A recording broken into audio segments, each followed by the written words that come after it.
Hello friends एक और paragraph Hindi का आपके सामने है और इस सीरीज में मैं आपको यही बताना चाहता हूं कि इंग्लिश का जो प्रॉब्लम है, डर है, उससे हम कैसे छुटकारा पाएं। फ्रेंड्स, आप देख रहे हैं कि कोई भी हिंदी का सेंटेंस है, उसको इंग्लिश बनानी है तो सबसे पहले उस हिंदी के सेंटेंस को रिकॉग्नाइज करना आना चाहिए। यानी वो हिंदी का सेंटेंस कौन से टेंस का है, इसमें कौन से हेल्पिंग वर्ब लगेंगे, वर्ब की कौन सी फॉर्म लगेगी, सेंटेंस कैसे सेट करें, कौन सा शब्द किसके बाद आएगा, राइट। वोकैबुलरी का प्रॉपर यूज आना चाहिए, है ना। कॉन्सेप्ट क्लियर होना चाहिए। और जो आपके सामने ये पैराग्राफ है, इसमें जितने भी हिंदी वर्ड्स हैं इनके इंग्लिश वर्ड्स आने चाहिए। तो फ्रेंड्स चलते हैं। फ्रेज है एक मूर्ख, वन फूल या ए फूल। अब देखिए, मैंने बोला ए फूल, और अगर मैं फूलिश बोलना चाहूं तो फिर मुझे बोलना पड़ेगा ए फूलिश मैन। यही तो बात समझाना चाह रहा हूं मैं आपको। It's not matter of days और आवर्स, नहीं, समय लगेगा। ये सागर है, सागर को जानने के लिए समय लगेगा, ये निश्चित है। अब मैंने बोला ए फूल या वन फूल, एक मूर्ख। आपको सर फुलिश भी तो होता है, लेकिन फुलिश एडजेक्टिव है।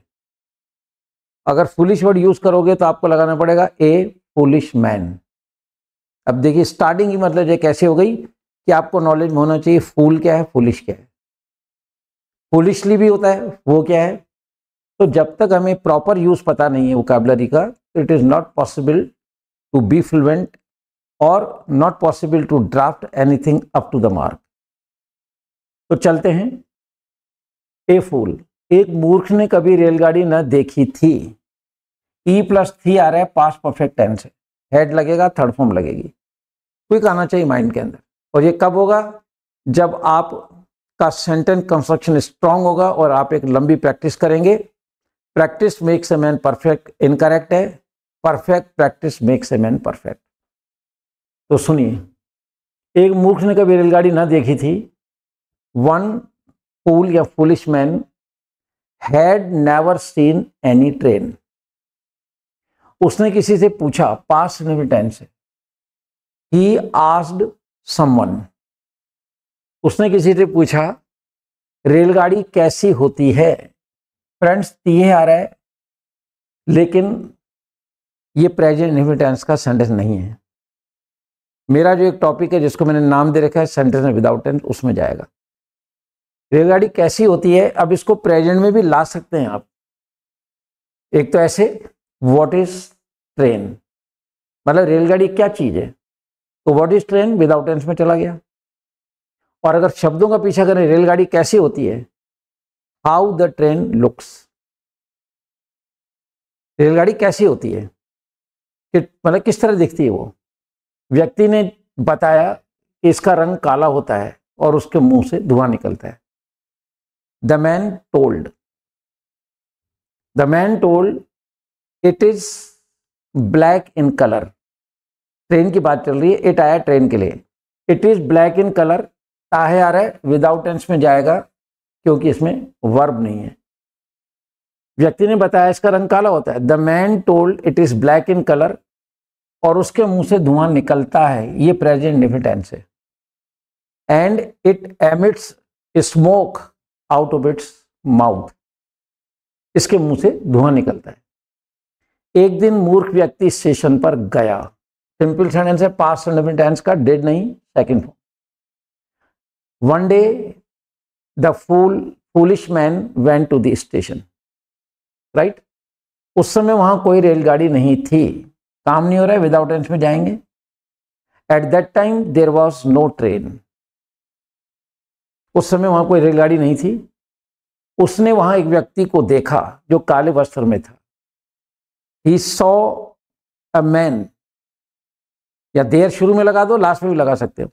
There he saw a man who was in black clothes, जो काले कपड़ों में था, विदाउट टेंस। और वह सिगरेट पी रहा था, ये पास्ट कंटिन्यूअस है। And he was smoking cigarette. मूर्ख व्यक्ति ने उसे रेलगाड़ी समझा। पास्ट इंडेफिनिट का सेंटेंस है, सिंपल है, डिड नहीं, सेकंड फॉर्म लगेगी। मूर्ख व्यक्ति ने उसे रेलगाड़ी समझा। अब फ्रेंड्स, यहां समझा जो वर्ड आ रहा है, इस समझा के लिए इंग्लिश की दुनिया में कोई वर्ड नहीं है। जैसे सुनाने के लिए कोई वर्ड नहीं है, सुनने के लिए लिसन है, सुनाने के लिए हमको टेल लगाना पड़ता है। यहां जो है ना, उस व्यक्ति ने उसे रेलगाड़ी समझा, यानी उसे रेलगाड़ी के रूप में ले लिया, यानी उसने उस व्यक्ति को रेलगाड़ी मान लिया। समझ में आ रही बात? अब यहां समझाने के लिए we don't have any English word, तो यहाँ पे एक वर्ड यूज किया जाता है टेक, यानी मैंने उसको एक रेलगाड़ी के रूप में ले लिया।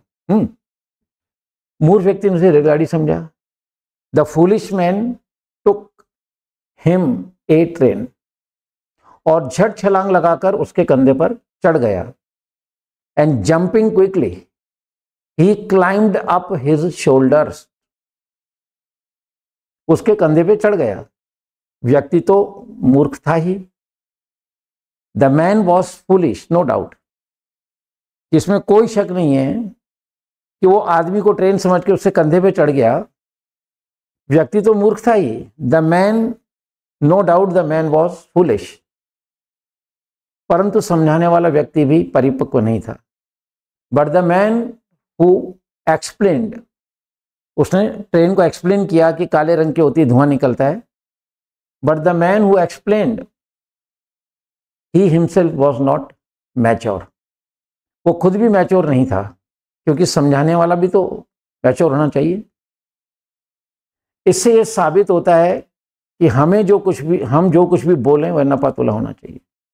इससे इट प्रूव्स, मतलब ये चीज साबित करता है, कौन सी घटना जो पीछे थी, इससे साबित होता है, इट प्रूव्स दैट हम जो कुछ भी बोलें, वॉट एवर वी स्पीक, वह नपातुला होना चाहिए, should be up to the mark, right, ताकि सुनने वाला व्यक्ति कोई गलती ना करे। ताकि के लिए सो दैट लगाते हैं। सुनने वाला व्यक्ति लिसनर, जैसे मारने वाला किल से किलर, बेचने वाला सेल से सेलर, खरीदने वाला बाय से बायर। सुनने वाला व्यक्ति या वाला के लिए हम ER लगा देंगे, सो दैट लिसनर, व्यक्ति कोई गलती ना करे, so that listener may not do any mistake या may not make any mistake, right. यहां करिए की आवाज आ रही है, तो यहां पे कैन या मे का यूज किया जाएगा। सच है, सुनना और बोलना दोनों कला है। It is very true that listening and speaking, both listening and speaking are art. ये कलाएं हैं ये, लेकिन ये कला हर आदमी के नसीब में नहीं होती है। तीहे आ रहा है, no verb no action, without tense में जाइए। लेकिन ये कला हर आदमी के नसीब में नहीं होती है। But this art is not in everybody's destiny. This art is not in everybody's destiny. भाग्यशाली हैं वे लोग जिन्हें ईश्वर ने इस कला से नवाजा है। Lucky are the people who are highly blessed by God with this art. Friends, समझने की कोशिश करें। इंग्लिश बहुत इजी लैंग्वेज है। If I place my example, frankly, confidently, I always go on saying that no man is my guru. I am from Hindi medium, student of science. ठीक है, एक बहुत ही छोटे से स्कूल के अंदर पढ़ा हुआ हूँ। Apart from all these reverse things, today I am taking English classes. I am not 100%, I am learner, but whatever the knowledge of English I have, it is ultimate. तो फ्रेंड्स, ऐसा नहीं है कि हम हिंदी मीडियम से हैं या एक गरीब घराने से हैं या हम लोग मतलब जो है हिंदी के माहौल से हैं। कोई चीज़ नहीं रोक सकती है, केवल जिद का मामला है। और जिद करने से पहले सही रास्ता चुनना जरूरी है। तो सही रास्ता चुनें, सेंटेंस कंस्ट्रक्शन को स्ट्रॉन्ग करें, उसके बाद रीडिंग करें, वोकैबुलरी बढ़ती जाएगी। साथ में माइंड में रखना है कि वोकैबुलरी का प्रॉपर यूज़ आना चाहिए ताकि अनर्थ ना हो जाए। अराइवल आना है या अराइव आना है या अराइवल आना है, दो शब्द हैं। अफेक्ट भी है, इफेक्ट भी है। एक उदाहरण रख रहा हूँ मैं आपके सामने। कॉन्सेप्ट सारे क्लियर होने चाहिए। समय लगेगा लेकिन आप इंग्लिश में फ्लुएंट हो सकते हैं।